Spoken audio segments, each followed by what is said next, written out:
And so the beauty of grace is this. This is where grace comes in.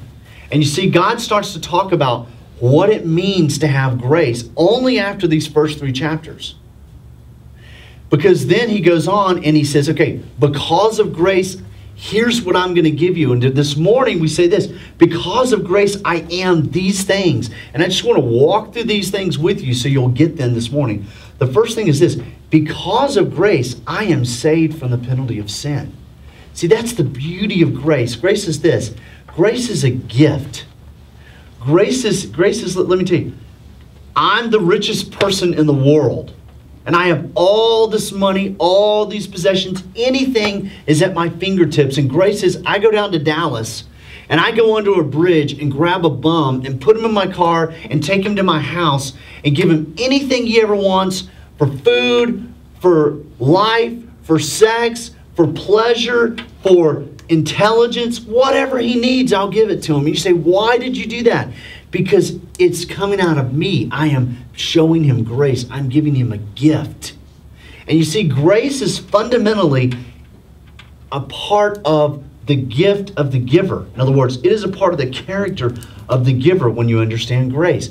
Grace, literally defined, means unmerited favor. You do nothing for it. It's just good stuff that comes because somebody wants to show you this gift.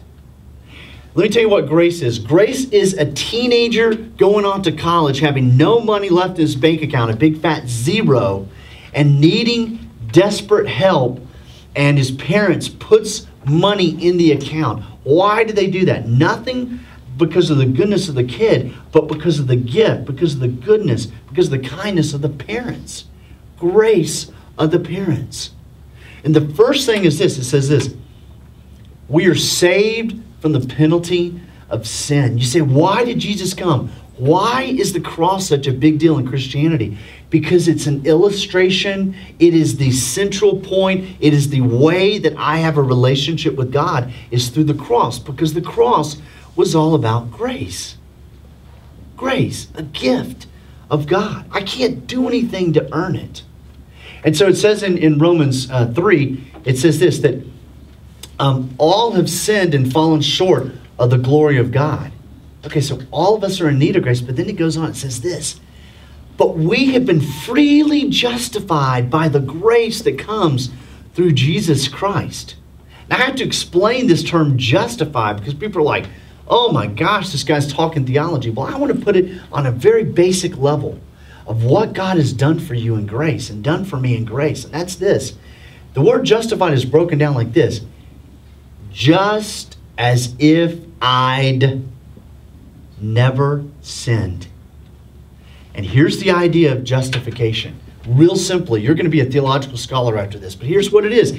It's being reckoned as righteous. You're like, what does that mean? That means that you are called in right standing with God. You are in right standing with God when you are justified. It's not, hey, I'm trying to justify myself for my actions. That's not what that means. It means like Casey Anthony, who did or maybe didn't do this crime that we all watched over the summer. Whether she did or she didn't do it, let's just assume she did do it for argument's sake. It is her coming before the judge and hearing not guilty. It is as if she walked out of that courthouse completely free, as if she had never done anything. No crime was committed because she was declared in right standing with the judge and before the state. And I'm telling you, when we place our faith alone in Jesus Christ, it's phenomenal. He says, you know what? Jesus took the penalty of sin on the cross.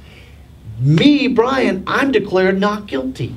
It's as if I had never done it at all, that I'd never said a lie, that I'd never hurt anyone, that I'd never been unkind, that I'd never, we think of the big ones, right? Murder and stealing and adultery and dishonoring your parents and all those things, but then murder, all that. But I mean, there's small things too.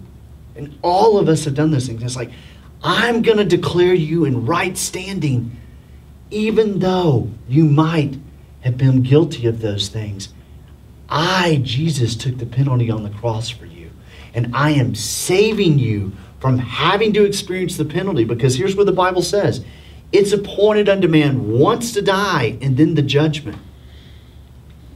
When the breath leaves our body, nobody, by the way, in the culture likes to be honest about this. Not even church people, not even pastors. But when that last breath leaves my body, my soul will either be in the presence of God or it will be in a place of eternal separation from God. Wow, that's hard. Wow, that's unpopular in American culture. Wow, nobody wants to hear that. That's the truth. But the penalty of that sin is taken care of. You can be justified in right standing before God through Jesus. And all of that happens. Why?